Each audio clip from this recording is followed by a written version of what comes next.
Is it worth running a Evergreen webinar or a live webinar? We often get asked this question, and the answer is that, or let's look at the difference between the two. Okay, so with a live webinar, you've obviously got to be there. You've got to deliver that webinar. So it's going to take up your time. On the flip side, it's going to be far more personal. So you're actually going to be able to talk to people real time, and you're going to be able to communicate with them, and you're going to be able to build relationship and connection and all that sort of thing.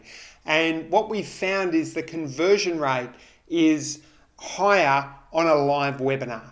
On the flip side, with an Evergreen webinar, you can obviously, it doesn't take your time, you can automate it, and it can be very, very scalable.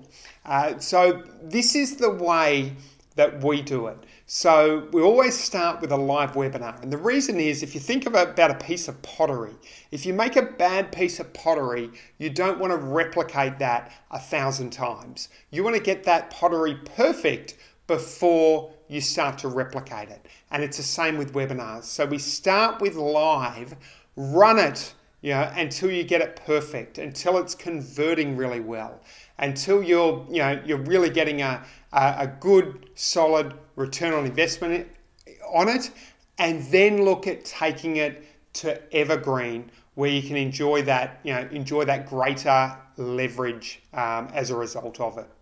Thanks for your time. I'm going to be running a webinar on how to get clients with webinars in as little as 21 days shortly. I'm going to be joined by Ken Wood from Event Filler. Now, Ken's done over $90 million in both live event and online event sales throughout his career.